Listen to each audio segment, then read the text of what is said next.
So, Mr. Chairman, can you tell me the result of the lab-grown diamond symposium just held successfully in Dubai? Well, I've been getting a lot of thank you messages. It opened a lot of people's eyes. It was an opportunity for networking. There are lessons to be learned from other industries like the lab-grown emeralds, the lab-grown color stones, how they hurt their own business by overproducing and focusing on the stones more than the art itself. So if it's a painting, your product is the painting, the art, not the paint to sell. Especially from the Chinese market, there's also a lesson to be learned from the freshwater pearls that oversupplied the market, and it doesn't compete with saltwater pearls. The industry from the saltwater pearls, South Sea pearls, Tahitian pearls, they control how much they supply, and they focus on the jewelry, not really the cultured or farm pearls. Thank you. So, Chairman, can you share me something about your perspective of the lab-grown diamond industry? Well, there's a lot of upside when it comes to the lab-grown diamonds. Specifically, if you look at the consumption of lab-grown diamonds as diamond wafers, used for as semiconductors, used for microchips, used for satellite technology, space technology, military technology, and the list goes on. Even operation tools and all that. It is the ultimate choice for procedures and for the doctors. So you have that part going on for it. But what advantage it has over natural diamonds is that you can come up with many creative designs: the star, the crescent, the cross, or other designs as well. So the list goes on. The car industry, for example, they can have an emblem. Yeah, they can have a sign, whether it goes with their current brand or a new brand, with a lab-grown diamond. And people will buy that within their car, within their accessories.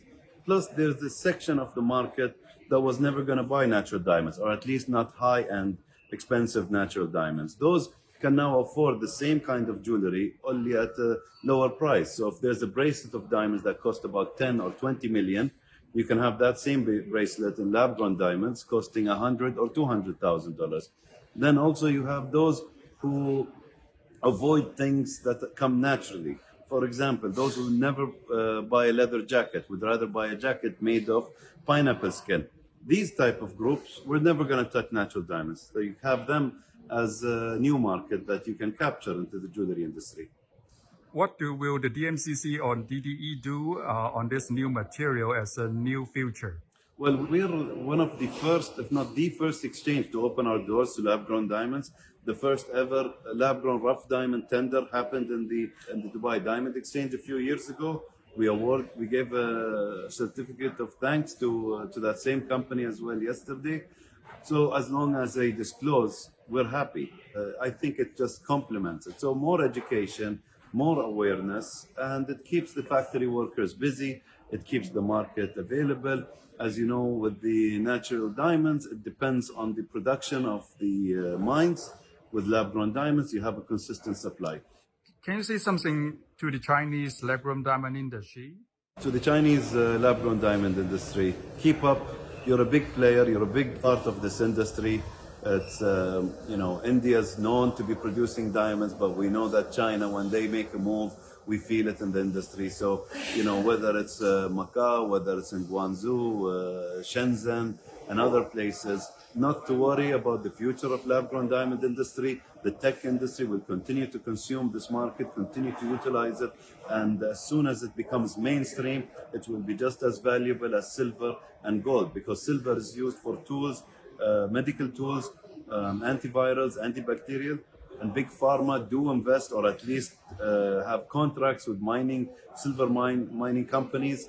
The same with gold. It's used for anti-radiation. It's used for the F1 market as well, for the cars, etc. So it has that value. Now that may not push it to 500 or 900% above, or maybe not catch up to natural diamonds, but still at least you know that it is utilized. And I think we have yet to scratch the surface. I mean, this is a new addition to the jewelry market and the tech market. There might be even more features and more innovative ideas that come. Yes, as China is the second largest diamond consuming market, what do you expect China in the future or the coming age of the lab-grown diamond market? I think there will be a lot of creativity and a lot of products coming out of China. China is one of the leading countries when it comes to technology, when it comes to space. They were one of the biggest participants in our Expo 2020. I believe it was 3 floors, their Expo Pavilion, with drones around it every day. So I think a lot of innovative and pioneering ideas will come out of China in the same way that it plays a big role in the gaming industry, in the AI industry. Lab-grown is no different.